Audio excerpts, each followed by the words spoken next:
Hi, my name is Patti Tomlinson. I'm the mother of a Marine.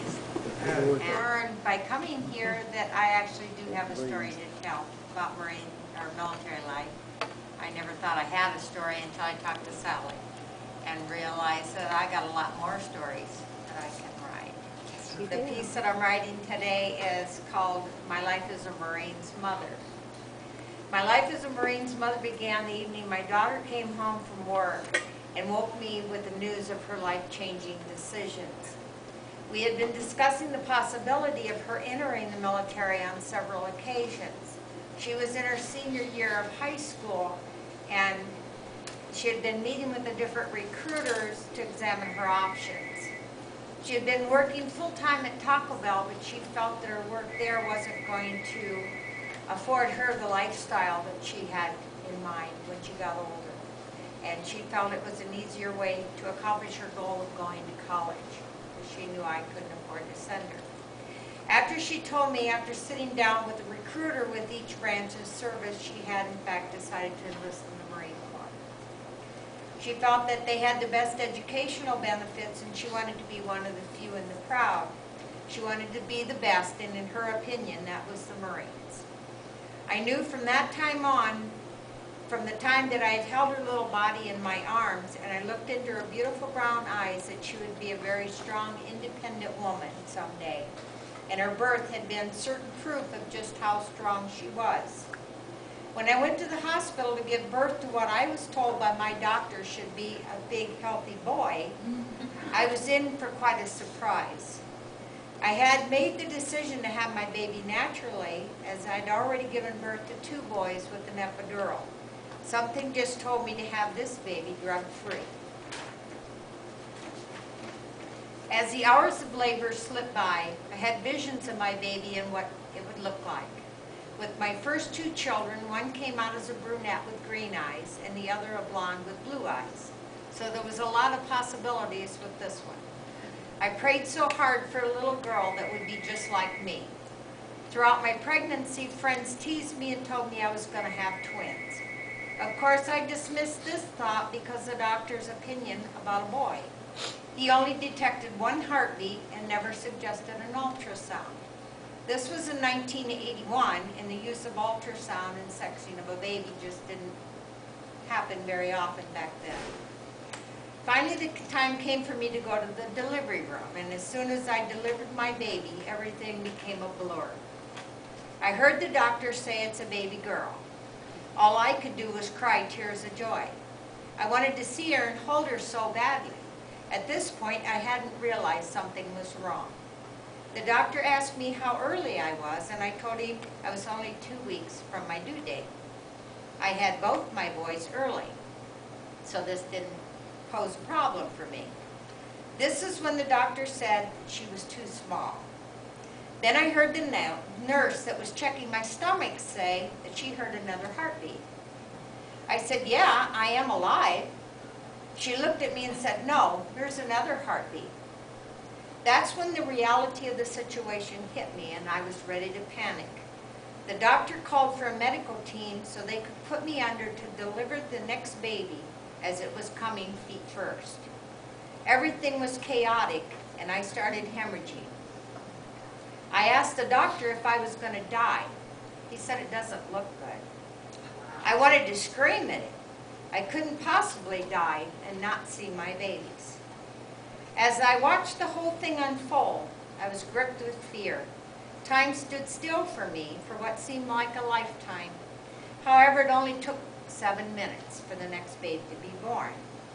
The medical team didn't get a chance to help me in any way. The doctor grabbed 1 leg of the baby and pulled it out. I had another girl. I was in total shock. He continued to bark orders at his assistants, and all of them were rushing around with great urgency. They rushed out with both my little girls before I even got a chance to get a glance at them. It came out that Crystal, my first daughter, weighed in at 4.5 pounds. Her twin, Dawn, came in at a mere 2.5 pounds. After spending time in the recovery room, I was finally moved to my regular room. And after a few minutes, a medical team brought Dawn in for me to see her for the first time. She was in an incubator with tubes and wires running everywhere. I could barely see her tiny red face because of the equipment that held her on the brink of life. At that time, she was referred to as Baby B. There wasn't enough time to name her. I didn't get a chance to touch her. All I could do was say a little prayer for her survival. She was taken to the Children's Hospital in Seattle to be administered to the pediatric ICU unit. Crystal was strong enough to stay with me. After a month of intensive care, Dawn was able to come home and join the rest of the family. So you can see they both came into the world fighting to take their place. Now, after shedding a few tears over Crystal's decision to be a Marine, I realized it just fit her. Being part of a military family again has made me realize just how important working together is. There's no 50-50. Everyone has to pull 100% all the time. Sorry, I got a cold. To keep the family strong. Taking care of my grandson helps my daughter feel at ease in knowing her son is good in loving hands. When my grandson was a baby, Crystal deployed for short periods, and being able to stay in touch by phone and emails made all the difference in the world. She realized her duty as a Marine, but she felt the duty as a new mother. It takes a special kind of person to keep the two in perspective. My daughter announced on Christmas Eve, or around Christmas time, when we were stationed in Hawaii, that she was pregnant, and asked me if I would be my grandson's caregiver. And I had joined her in Hawaii because I'd gone through a divorce and my life had totally fallen apart. I moved out on my own for the first time in my life, and I didn't have the rest of my family to support me and keep me going. I was so used to a man supporting me. So I moved over with her, pulled my life together, filed for bankruptcy, and got my life totally straightened around. And that's when I found out I was going to be a grandmother. So she asked me if I would stay with her and become a permanent daycare keeper. So she made me her dependent, and so now I am totally a part of the military family.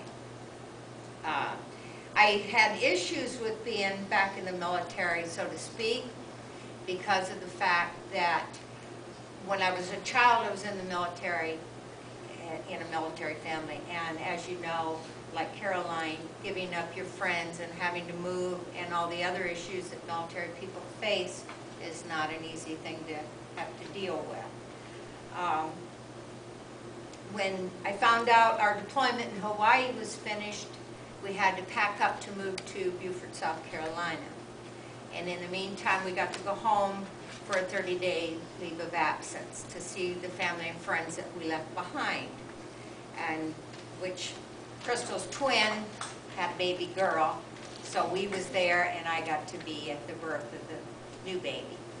So I have another granddaughter as well. Saying goodbye to everyone again just made it twice as hard. I found when I was in Hawaii, I didn't want to make friends. I didn't want to get too involved because I knew it wasn't permanent. I knew eventually I'd have to leave again. I'd bought a bird and had to part with it because for issues with the bird, they felt it would die if I had to move it. So there had to part again. So after we left there and we went home, I had a small unit, storage unit that stored whatever little things I had left, and I had to part with that because paying the monthly fees on the storage unit for things that I couldn't have with me was senseless. So after shedding a lot of tears and memories, I loaded it all in a car and took it to Goodwill and dropped it off. And closed that door on that part of my life. And boarded the plane to come here. And we found out the military life here has just been really good, like it was in Hawaii. Everybody treats us like family.